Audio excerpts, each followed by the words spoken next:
বিজ্ঞানী, আমি অত্যন্ত আনন্দিত যে বেশ কিছুদিন পর তুমি তোমার নতুন আবিষ্কারের কথা বলতে চলেছ। মহারাজ, মার্জনা করবেন, এখন বাজে কথা শোনার সময় নেই। আহা, এত কথা উঠছে কেন? কি সমস্যা তোমার বৈদ্য? মহারাজ, রাজবৈদ্যের সমস্যা আমার আবিষ্কার নিয়ে। কিন্তু কেন?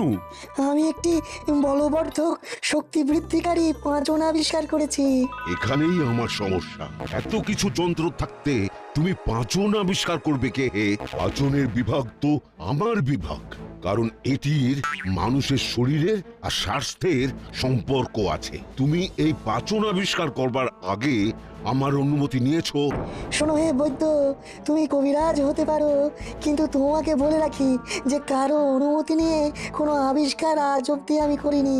তুমি পাঁচন শুনে নিজের একচেটিয়া আধিপত্য খর্ব হওয়ার ভয় পাচ্ছ, কিন্তু যাতে মানুষের রাজ্যের উপকার হয় সেটাই আমার লক্ষ্য থাকে।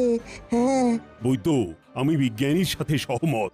বিজ্ঞানীর আবিষ্কার করার কাজ বিজ্ঞানী করেছে, তবে তোমার সংশয় আমি বুঝতে পারছি আর তার সমাধানও আছে আমার কাছে। তার আগে শুনি এই আবিষ্কারের নমুনা। বলো বলো বিজ্ঞানী, বলো। মহারাজ, আমি যে পাঁচন আবিষ্কার করেছি সেটা অত্যন্ত গুরুত্বপূর্ণ পাচন। যেই পাঁচন সেবন করবে মুহূর্তের মধ্যে তার শরীরে বাঘের মতো জোর চলে আসবে। সেই মুহূর্তে পাচনের প্রভাবে তার হাত পা নিষ্পিস করবে জোর দেখানোর জন্য। পুরুষ হোক বা মহিলা, সে সেই মুহূর্তে যাকে সামনে পাবে তাকে ঘুষিও মেরে দিতে পারে।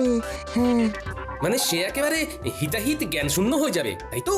হ্যাঁ, ঠিক তাই। ওরে বাবা, মানে আমি যদি আমার গিন্নিকেই পাঁচন সেবন করাই তাহলে সে আমাকে ঘুষিও মেরে দিতে পারে? সেই মুহূর্তে সামনে দাঁড়িয়ে থাকলে নাক ফাটবার সম্ভাবনা প্রবল। কি উদ্ভট আবিষ্কার মহারাজ! এতে আমাদের সমাজের কি উপকার হবে? আমি কি এই পাঁচন রোগীকে পথ্য বা ঔষধ হিসাবে দিতে পারি? সত্যি তো, এ তো সম্ভব নয় বিজ্ঞানী। এই আবিষ্কারে আমাদের কি উপকার হবে? মহারাজ, যদি যুদ্ধ শুরু হয় তবে আহত সৈনিকদের জন্য এটি এক অব্যর্থ ওষুধ।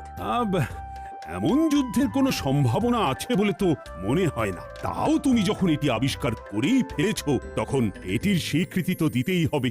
মহারাজ, আমার বিনীত অনুরোধ আপনার কাছে যে আমি এই পাঁচনের গুণাগুণ পরীক্ষা করে দেখব এবং যদি সন্তুষ্ট হই তারপর আপনি স্বীকৃতি দেবেন।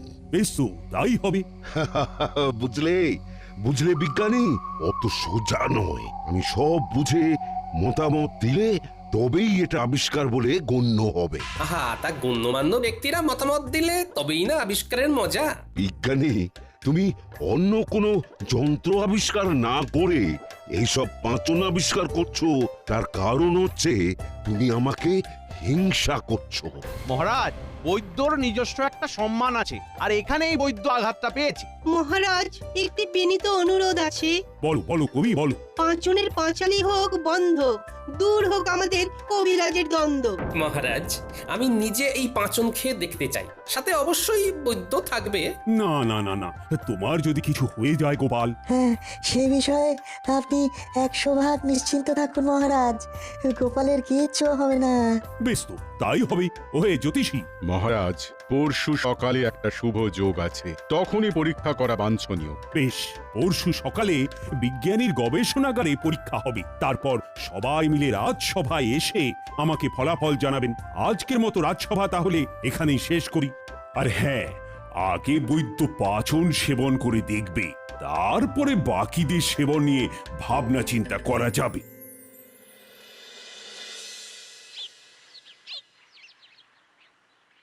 বাবা, এই পাঁচন খেয়ে এত শক্তি হবে?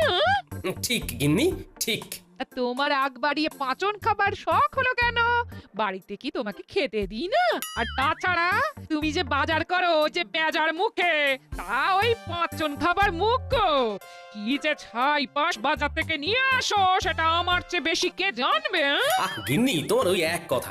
আমার কি মনে হয় জানো, এটা বিজ্ঞানীর খুব বড় একটা আবিষ্কার হতে চলেছে। আমি না খাই, তোমার জন্য পাচন নিয়ে আসবো। তোমার বাতের ব্যথা দেখো ভালো হয়ে যাবে।